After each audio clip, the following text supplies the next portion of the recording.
Sequence and series. अब हमें देखना है सबसे पहला जो सीक्वेंस एंड सीरीज का टाइप्स है वो है अरिथमेटिक प्रोग्रेशन।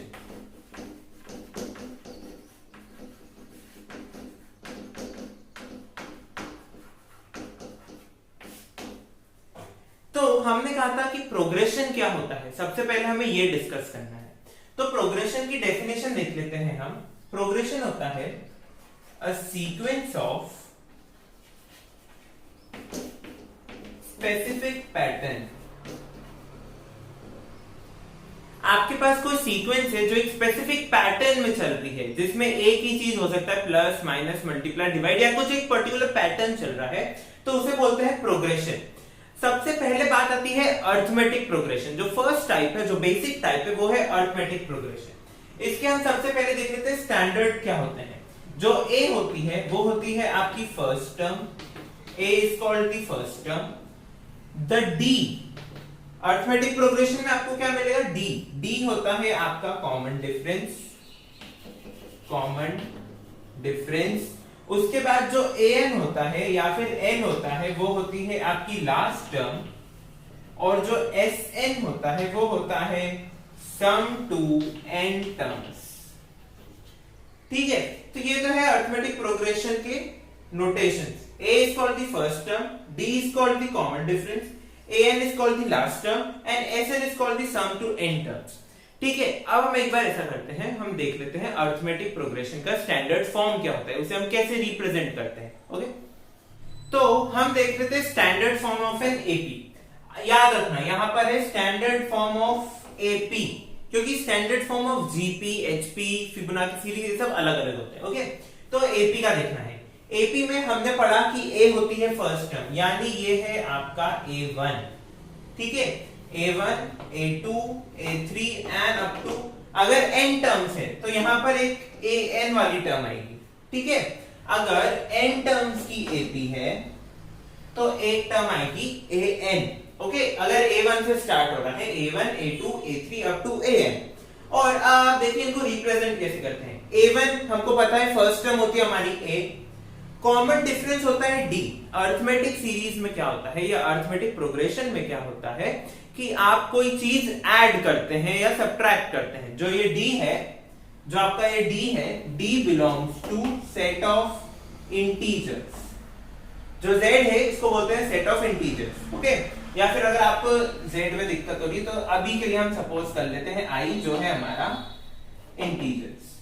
जो D है वो है आपका सेट ऑफ इंटीजर्स, यानी कि ये प्लस माइनस और जीरो तीन हो सकता है। ओके, बट यहां पर सिर्फ या तो एडिशन होगा या सब्ट्रैक्शन होगा। There will be no multiplication and no division. Okay, तो first term is a, second term is first term plus common difference a plus d, third term is a plus 2d। अब आप यहां पर एक trend notice करिए, जिस number की term है d के साथ उसका एक कम का मल्टीप्लाई है। अगर थर्ड नंबर की टर्म है तो d में 2d है। ठीक है, तो जब आप an लिखेंगे तो ये आएगा a प्लस n में से एक कम n माइनस 1d। ठीक है, तो ये तो हो गई आपकी लास्ट टर्म। अब हमको देखना है कि अरिथमेटिक प्रोग्रेशन है, एक सीरीज है या सीक्वेंस है, तो उसका सम होगा कुछ ना कुछ। तो उसका सम निकालने के लिए सम को रिप्रेजेंट करते हैं Sn से। Sn हमें लेना है फर्स्ट n टर्म्स का, राइट। तो ये होगा A1 plus A2 plus A3 and up to An। तो अब यहां देखिए A1 की वैल्यू थी 1, A2 की वैल्यू A प्लस D, ऐसे A3 और An की वैल्यू लिख दी हमने। क्योंकि ये n टर्म्स है, यानी A जो है वो n बार आ रहा है सब में। देखिए A के साथ कुछ कांस्टेंट का मल्टीप्लाई भी नहीं है, तो A तो आ गया n टाइम्स। फिर हर में से आप D कॉमन ले लीजिए, तो क्या होगा 1 plus 2 plus 3 plus up to n minus 1 तक D आपके पास आएगा। अब आपने पढ़ा होगा कि जब आप नेचुरल नंबर्स का सम करते हैं n तक, तो उसको रिप्रेजेंट करते हैं n प्लस 1 बाय 2 से। जो नेचुरल नंबर्स होते हैं 1 2 3 4 से लेके n तक का जो सम होता है उसको रिप्रेजेंट किया जाता है n प्लस 1 बाय 2 से। तो यहां पर आप देखिए आपके पास n की वैल्यू क्या है, यहाँ पे लास्ट n माइनस 1, तो n की जगह रखिए n minus 1 into n minus 1 plus 1, this becomes n, तो this is n minus 1 by 2d। अब यहां से आप n/2 कॉमन ले लीजिए और आपके पास फॉर्मूला आ गया सम का, कि जो सम होता है वो होता है n/2 2 टाइम्स a यानी 2 times first term n-1 into d which is common division. Now you see अगर आप इस a को और स्प्लिट कर देते हैं a plus a में, तो ये a तो आ गया as it is यहाँ पर। अब देखिए लास्ट टर्म जो n है, हमने कहा था an या फिर n दोनों से रिप्रेजेंट किया जाता है लास्ट टर्म को। तो देखिए a plus n-1d a plus n-1d which is an को आप n भी लिख सकते हैं, तो ये आ गया sum up to n terms. ठीक है, अब हम देख लेते हैं कि इसकी प्रॉपर्टीज क्या है और फिर हम देख लेते हैं इसका एक इजी सा एग्जाम्पल। तो अब जो है हमें देखनी है प्रॉपर्टीज। तो प्रॉपर्टीज में सबसे पहले हम ऐसा करते हैं, एक बार स्टैंडर्ड फॉर्म लिख लेते हैं a plus d a plus 2d a plus 3d and so on. Okay, up to an, जो भी आपका an वाली टर्म है लास्ट वहां तक। तो प्रॉपर्टीज में सबसे पहली प्रॉपर्टी आती है ऐड की, कि यदि आप किसी अरिथमेटिक प्रोग्रेशन में, यानी कि जो आपको गिवन सीरीज है या गिवन सीक्वेंस है वो अरिथमेटिक प्रोग्रेशन होनी चाहिए, ये फर्स्ट कंडीशन है। चारों प्रॉपर्टीज में आप देखेंगे फर्स्ट कंडीशन यही है कि जो आपके पास गिवन सीक्वेंस है वो एक अरिथमेटिक प्रोग्रेशन ऑलरेडी होनी चाहिए। अरिथमेटिक प्रोग्रेशन में अगर सपोज आप एक कांस्टेंट c का ऐड करते हैं हर टर्म में, each and every term is added a constant c, then the resulting series is again an AP। यानी कि यदि आपके पास एक AP गिवन है, उसकी हर टर्म में आप plus c plus c plus c plus c and up to plus c, हर टर्म में आप वही कांस्टेंट को ऐड करते हैं, तो आपको वापस क्या मिलेगी, एक AP मिलेगी।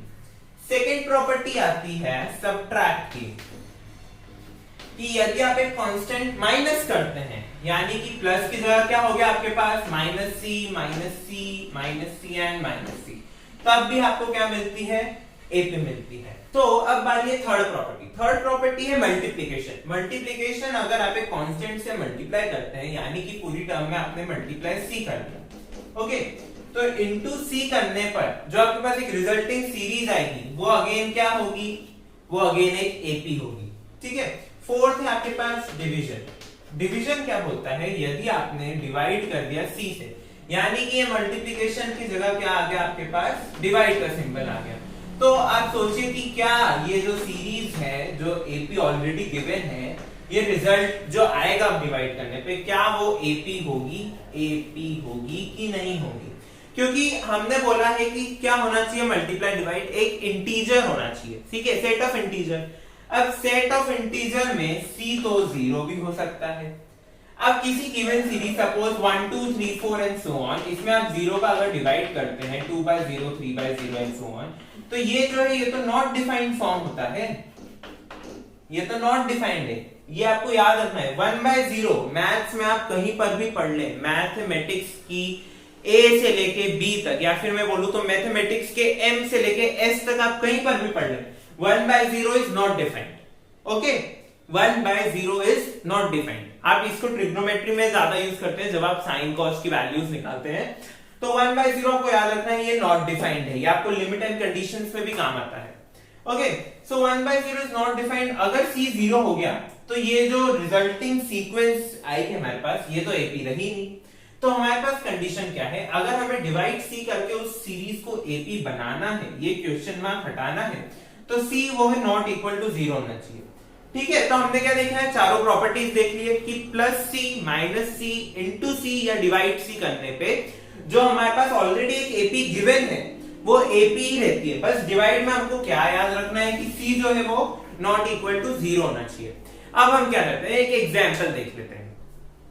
अब हमें देखना है एग्जाम्पल। एग्जाम्पल में हमको दिया हुआ है कि इफ इन एन एपी, एक एपी आपको ऑलरेडी गिवन है, उसमें दिया हुआ है कि जो am टर्म है वो n है, यानी कि जो mth ओके mth टर्म जो है वो n है और nth टर्म जो है वो m है। ऐसे क्वेश्चन आपको बहुत मिलेंगे, एपी जीपी एचपी हर जगह आपको ऐसे क्वेश्चंस मिलेंगे। Okay, then find the pth term, यानी एपी आपको फाइंड करना है। हमको पता है कि स्टैंडर्ड फॉर्म होता है an is equal to a plus n-1 d। ये होता है आपका एपी की एक जनरल टर्म का स्टैंडर्ड फॉर्म। तो हम ऐसा करते हैं am और an को इस फॉर्म में लिख लेते हैं। तो am हमारे पास आएगा a plus m minus 1d और an आएगा हमारे पास a plus n minus 1d। अब हमको दिया है कि am किसके बराबर है, n के, an किसके बराबर है, m के। ये हमने मान ली इक्वेशन 1 और ये हमने मान ली इक्वेशन 2। हम क्या करते हैं, इक्वेशन 1 में से जो हमारी इक्वेशन 1 है उसमें से माइनस कर देते हैं इक्वेशन 2 को, दिस माइनस दिस। तो आपको क्या मिलेगा, अगर आप माइनस करेंगे तो a और a तो कैंसिल हो जाएगा, इधर आपके पास आएगा m minus 1d minus n minus 1d is equal to n minus m। अब आप देखिए इसमें d कॉमन लीजिए तो आपके पास क्या बनेगा, ये माइनस 1 प्लस 1 कैंसिल हो जाएगा, यहाँ आ जाएगा आपके पास m minus n d is equal to n minus m। Okay, तो d की वैल्यू तो आ गई आपके पास माइनस 1। ये किसकी वैल्यू आ गई आपकी, d की वैल्यू। अगर आप इसको देखो तो इसको आप ऐसे लिख सकते हो minus of m minus n। तो इस m माइनस n से ये m माइनस n कैंसिल, तो d की वैल्यू आ गई माइनस 1। अब आपको क्या बोल रहा है वो कि आपको pth टर्म फाइंड करनी है, यानी ap फाइंड करनी है। ap को हम लिखेंगे a plus p minus 1d, right, a plus p minus 1d। तो अब ये हो जाएगा a plus p minus 1 into minus 1। तो ये आपके पास क्या आ गया, a माइनस p माइनस 1। अब आपको क्या दिख रहा है यहाँ पर a। अब आप क्या करिए, ये जो d की वैल्यू माइनस 1 आई है उसको इन दोनों में से किसी एक इक्वेशन में पुट कर दीजिए। सपोज मैं फर्स्ट इक्वेशन में पुट करता हूं कि d की वैल्यू मैंने पुट कर दी माइनस 1, तो मेरे पास आ जाएगा a plus m minus 1 into minus 1 is equal to n। यहां से आप क्या करिए, a की वैल्यू निकालिए, a की वैल्यू आ जाएगी n minus m plus 1, right. इसको उधर ले जाएगी, ये माइनस 1 इसके साथ मल्टीप्लाई में है तो ये पूरी टर्म हो जाएगी यहाँ पर माइनस a माइनस, ये माइनस एज इट इज उधर चल जाएगा तो क्या बन जाएगा प्लस, तो m प्लस में और ये माइनस 1। ओके, अब देखिए, अब a की वैल्यू जो है m प्लस n यहाँ पुट कर देते हैं, m प्लस n माइनस 1 इन माइनस p माइनस 1। देखिए ये माइनस 1 और ये माइनस माइनस प्लस 1, ये दोनों कैंसिल हो जाएंगे तो आप प्लस ap की वैल्यू आएगी m plus n minus p। मैं इसको यहां लिख देता हूं, ap is equal to m plus n minus p। ये आ गई आपकी कौन सी टर्म, pth टर्म। ओके, अब हम ऐसा करते हैं, एक और एग्जांपल देख लेते हैं जिसमें हम सम का यूज करेंगे। जो हमारा सम का फॉर्मूला था Sn is equal to n by 2 2a plus n minus 1d, या फिर Sn is equal to a plus l into n by 2।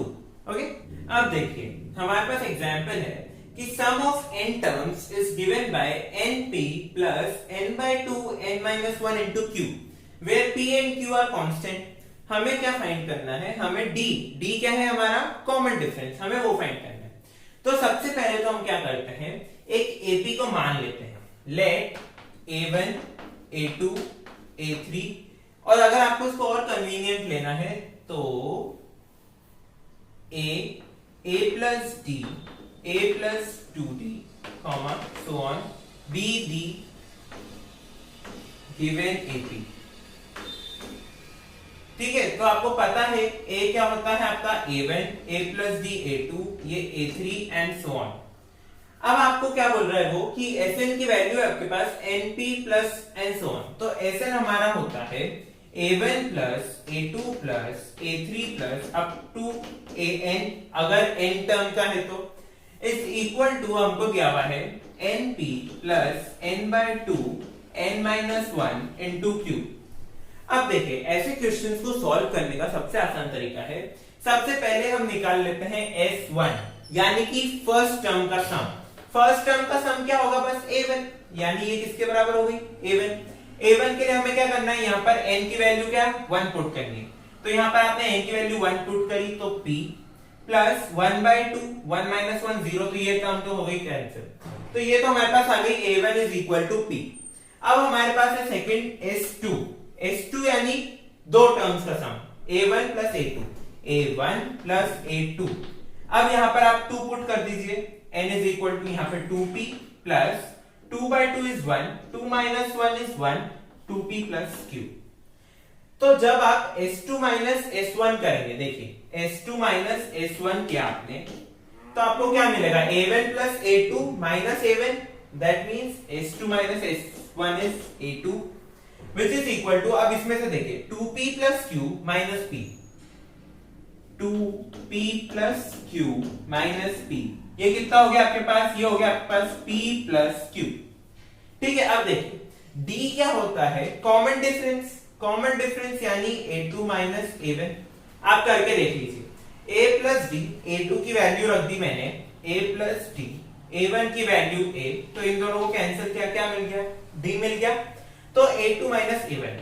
अब देखिए A2 की वैल्यू हमने यहां से निकाली S2 माइनस S1 से, A2 की वैल्यू है हमारे पास P प्लस Q, और A1 की वैल्यू हमारी S1 डायरेक्ट A1 आया, A1 है हमारे पास P, और यहाँ पे बीच में माइनस है दोनों के, P से P कैंसिल और ये आ गया Q। यानी जो आपका D है, जो आपका कॉमन डिफरेंस है, उसकी वैल्यू क्या आ गई, Q।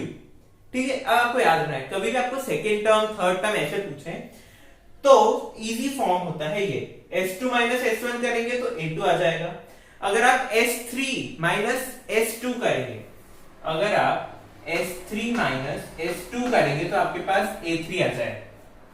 ठीक है, और अगर मेरे को इसको एक स्टैंडर्ड फॉर्म में पुट करना है तो मैं क्या करता हूं, मैं लिख देता हूं Sn minus Sn minus 1 is equal to An। ये आपका एक इजी फॉर्मेट है कि अगर आपको सम दिया हुआ है टर्म्स का और आपको कोई टर्म पूछी है पर्टिकुलर, तो आप इस फॉर्मूले का यूज कर सकते हैं, ये एक बहुत इंपॉर्टेंट फॉर्मूला है। ओके, तो लिंक जो है आपको नोट्स की वो डिस्क्रिप्शन बॉक्स में मिल जाएगी, प्लीज उन्हें ध्यान से देखिए, उसमें और भी एग्जांपल्स हैं सॉल्व करे हुए भी और करने के लिए भी।